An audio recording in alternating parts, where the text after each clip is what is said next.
સુરતમાં સ્વામી વિવેકાનંદ નેત્ર મંદિર ટ્રસ્ટ દ્વારા રવિવારે 23 જૂને ઇન્ડોર સ્ટેડિયમ ખાતે ઉજિયાલા દ્રષ્ટિ સે સૃષ્ટિ કી ઓર સુંદર કાર્યક્રમનું આયોજન કરવામાં આવ્યું હતું, જેમાં સમાજમાં અંધત્વ નિવારણ અંગે જનજાગૃતિ કેળવવાના ઉદ્દેશ્ય સાથે યોજાયેલા આ કાર્યક્રમમાં રાજ્યના ગૃહમંત્રી હર્ષ સંઘવી મુખ્ય મહેમાન તરીકે ઉપસ્થિત રહ્યા હતા।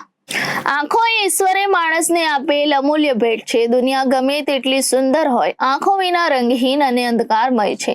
આંખોની સંપૂર્ણ કાળજી રાખવાની સાથે દરેક વ્યક્તિએ સમયાંતરે પોતાના આંખોની તપાસ કરાવવી જોઈએ, તો જ આપણે અંધત્વને અટકાવી શકીશું।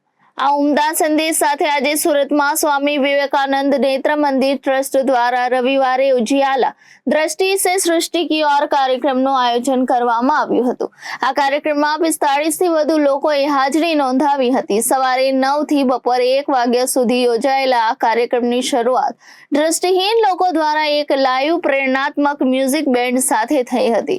આ કાર્યક્રમે સૌનું મન મોહી લીધું હતું। ત્યારબાદ સ્વામી વિવેકાનંદ નેત્ર મંદિર ટ્રસ્ટ દ્વારા અંધત્વ નિવારણ માટે કરવામાં આવતી કામગીરી અને માનવ જીવનને નવી ઉર્જા આપતી સત્યકથા રજૂ કરવામાં આવી હતી। ટ્રસ્ટ દ્વારા ગરીબ અને જરૂરિયાતમંદ લોકોને આંખની મફત સારવાર અને આંખોની સર્જરી કરવામાં આવે છે। જેઓ અંધત્વની સારવારથી વંચિત છે, તેમના સુધી પહોંચવાની અને તેમને અંધત્વમાંથી મુક્તિ મેળવવા માટે જરૂરી કોઈપણ માધ્યમથી સારવાર આપવાની જવાબદારી ટ્રસ્ટે ઉપાડી છે। આ કાર્યક્રમમાં ગૃહમંત્રી હર્ષ સંઘવી સહિતના મહાનુભાવો ઉપસ્થિત રહ્યા હતા। સ્વામી વિવેકાનંદ નેત્ર મંદિર ટ્રસ્ટે સંયુક્ત પ્રયાસો દ્વારા સમાજમાંથી અંધત્વને દૂર કરવાના આ મિશનમાં જોડાવા બદલ લોકોનો આભાર વ્યક્ત કર્યો હતો। હું છું ટીનુ શાહ, ડાયમંડ મેન્યુફેક્ચરર અને કોન્ટેન્ટ ક્રિએટર। આજે સ્વામી વિવેકાનંદ નેત્ર મંદિર ટ્રસ્ટ દ્વારા એક એવા પ્રકારનું અત્યારે મુહિમ એ લોકોએ શરૂ કરી છે કે જે લોકો આંખે નથી જોઈ શકતા અને એ લોકોની ફ્રીમાં કઈ રીતે સારવાર થઈ શકે, એટલે ભાવિનભાઈ પટેલ જે એમણે બીડું ઉપાડ્યું છે એ અવિશ્વસનીય છે, અકલ્પનીય છે।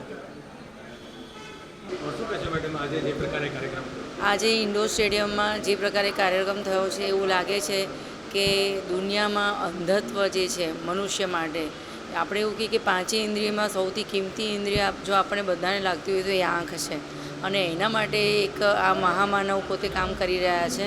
અને આટલી સારી રીતે ડેડિકેટેડલી કામ કરવાવાળા ખૂબ ઓછા હોય છે, તો એમની સાથે ઘણા બધા જોડાયા છે અને હજુ વધારે જોડાઈ અને એમના આ સેવા યજ્ઞને સાકાર કરવા માટે હું બધાને અપીલ કરીશ।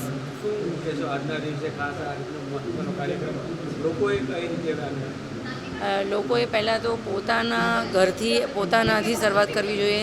પોતાની આંખો, પોતાના પરિવારજનની આંખો, આજુબાજુ એની જાગૃતિ ફેલાવવી, અને જે એવા માણસો છે કે જેને જાગૃતિના અભાવે પોતાના આંખના રતનને સાચવી નથી શકતા, અથવા ગરીબીના લીધે અથવા તો અંધશ્રદ્ધાના લીધે જો એમાં બેદરકારી દાખવે છે, તો આપણે એને રિયલ સેન્સમાં એમને દ્રષ્ટિ આપી અને એમને આ થકી લાવવા જોઈએ કે જેથી એમની આંખો એ બચાવી શકે અને એમને બાકીનું જીવન સારી રીતે જીવી શકે। Reporter Arvind Rathod, Janadesh news, Surat.